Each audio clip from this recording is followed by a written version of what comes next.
அதனால தான் அதை ப்ரே பண்ணும்போது மறக்காமல் வண்டி ஓட்டுறவங்களாம் காப்பீடு பண்ணுங்க ஏசப்பா அப்படின்னு. அந்த அம்மா வேறு அது அப்படியே ஏசப்பா இருக்கு அப்படின்னு. சரி, வாசிங்க கட்சிதா.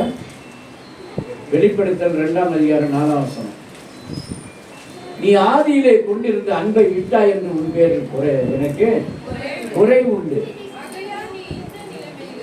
ஆகையால் இன்ன நிலைமையில் இருந்து நீ இன்ன நிலைமையிலிருந்து விழுந்தாய் என்பதை நினைத்து மனம் திரும்பி ஆதியில் செய்த கிரிகளை செய்வாயாக. முதல்ல இந்த மாதிரி விசுவாசமா பக்தியா நம்ம இருக்கணும். சபைக்குள்ள வரும்போது பார்க்கணும், அவ்வளவு பக்தி, அவ்வளவு விசுவாசம்.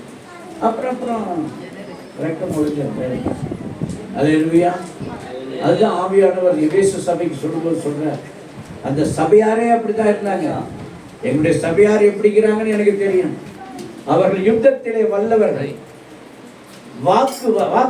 வாக்கிலே வல்லவர்கள், விசுவாசத்திலே ஒரே உள்ளவர் அப்படின்னு தான் என்னால் சொல்லுவேன். அல்லேலூயா. நான் எங்கேயுமே சண்டைக்கு போகிறதில்லை, வந்த சண்டைக்கு போகிறதில்லை, ஒன்று சண்டைக்கு போகிறதில்லை அப்படின்ற கையை வைக்கின்றது.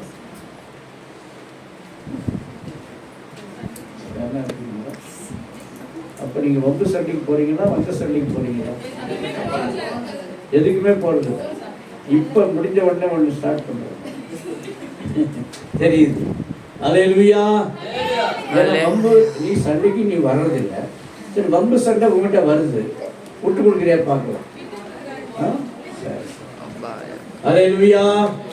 இது எப்பொழுது இருக்கட்டும் இந்த வார்த்தை. குற்றாஜி கேட்டு தெரிஞ்சு. ஆமாப்பா, உண்மையா? தண்ணி குடிக்கும் இப்படி தண்ணி குடிச்சு தைரியமாக சொல்லு. போட்டு தண்ணி போட்டு.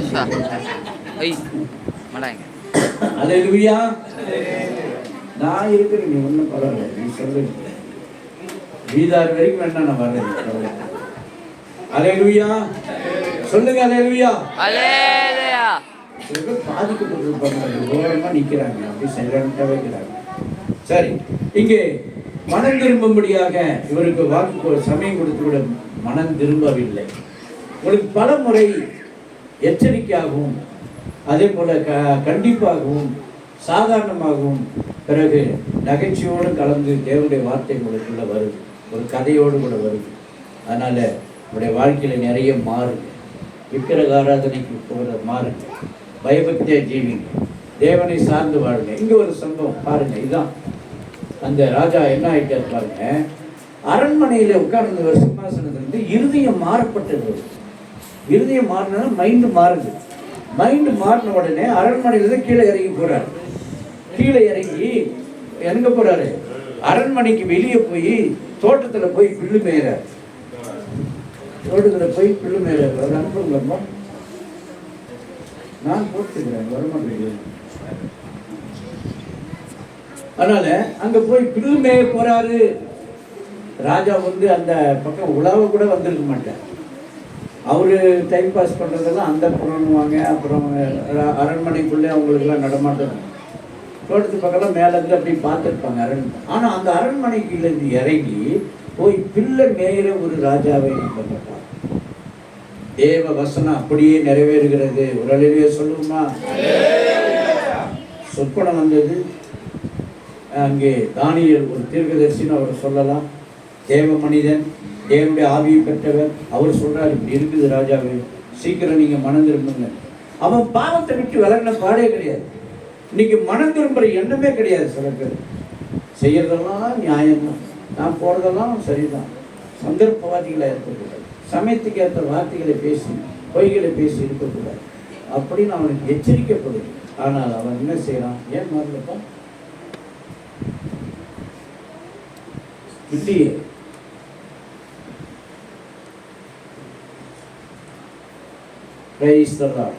ராஜா வந்து கீழே இறங்கி மிருகத்தை போல பில்லுகளை மேய்கிறார். வேதம் சொல்லுகிறது. எங்க வாசிக்கிறது?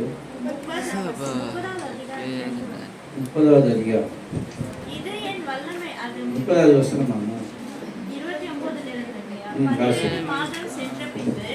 ராஜா பாபிலோன் ராஜ்யத்தின் அரண்மனையின் மேல் உலாவிக் கொண்டிருக்கும்போது இது என் வல்லமையின் பராக்கிரமத்தினால் என் மகிமை பிரதாபத்துக்கென்று ராஜ்யத்துக்கு அரண்மனையாக நான் கட்டின மகா பாபிலோன் அல்லவா என்று சொன்னான். இந்த வார்த்தை ராஜாவின் வாயில் இருக்கும் போதே வானத்திலிருந்து ஒரு சத்தம் உண்டாகி, ராஜாவாகிய நேபுகாத்நேச்சாரே, ராஜ்யபாரம் முன்னை விட்டு நீங்கிற்று.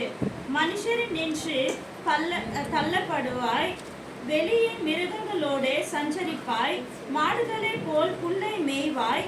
இப்படியே உன்னதமானவர் மனுஷருடைய ராஜ்யத்தில் ஆளுகை செய்து தமக்கு சித்தமாயிருக்கிறவனுக்கு அதை கொடுக்கிறார் என்பதை நீ அறிந்து கொள்ளும் மட்டும் 7 காலங்கள் உன்மேல் கடந்து போகும் என்று உனக்கு சொல்லப்படுகிறது என்று வினவினார். ஆமென். அல்லேலூயா.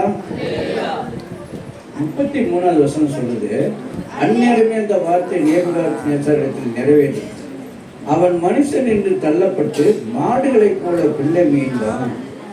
அவனுடைய தலைமையில் கழுகுகளுடைய இறகுகளைப் போலவும், தலைமையில் எப்படி ஆயிடுச்சு? கழுகு பார்த்தீங்களா?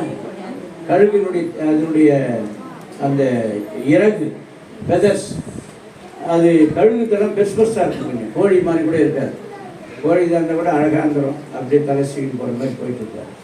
ஆனால் ரொம்ப ஸ்ட்ராங், கடினமாக. அவன் முடியெல்லாம் எப்படி ஆயிடுச்சு? கழுகு தலை மாதிரி. அடுத்தது அவனுடைய அதாவது அவனுடைய தலைமையர் கழுகுகளுடைய இறகுகளைப் போலவும், அவனுடைய நகங்கள் பட்சிகளுடைய நகங்களைப் போலவும் வளரும் மட்டும் அவன் சரீரம் ஆகாயத்து பனியிலே நனைந்தது. ஆகாயத்து பனியில கால நேரத்தில் பனியில நனையுது. கையில் விரல நகம்லாம் நல்லா தெரியுதா? நீங்கள் விட்டுக்கிற மாதிரி தான் எனக்கு இது. இந்த மாதிரி ஸ்டைல் தான் நிறைய பேர் நகம். தேவை பிள்ளைகளுக்கு நகம் அப்படிலாம் விட வேண்டிய அவசியம் இல்லை. நகத்தில் இல்லை ஸ்டைல், உன் அகத்தில் தான்.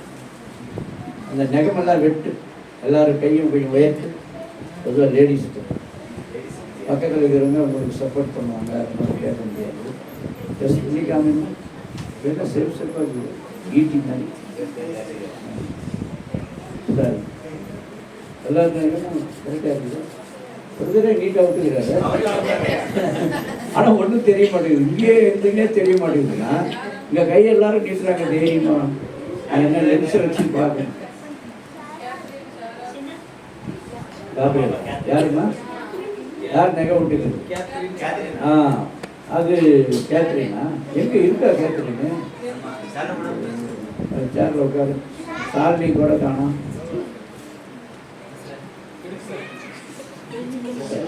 அல்லேலூயா. உள்ளேனையான்னு சொல்லி கர்த்தருடைய நாமத்துக்கு ஸ்தோத்திரம் உண்டாக. அவனுடைய நகங்கள் ஒரு ராஜாவுக்கு இருக்கிற என்ன அலங்கோலம் மாறிப்போச்சு. இந்த மாதிரி தான் இருந்திருக்கலாம் அப்படின்னு வரைஞ்சி வச்சுக்கிறாரு. பில்லு மேலாரு முகம் பாருங்க, தாடி எப்படி வந்து போச்சு. இப்படி உங்களுடைய சரீரம் எல்லாம் வெறும் மிருகங்களுக்கு பேசுவார். இப்போ எங்கே தூங்குறாரு தெரியுமா? வெளியே, புல்வெளியில் பனி பெய்து. இதெல்லாம் கதை இல்லை, உண்மையாக நடந்த சம்பவம். தேவனுடைய வார்த்தை உண்மை உள்ளது, உண்மையாக நடந்தது. ராஜ மேன்மையை இழந்து அவர் பனியிலும் குளிரில் இருக்கிறார். ஆனால் அவருக்கு குளிர் தெரியல. மிருகங்களுக்கு குளிர் சரியாக தெரியாது.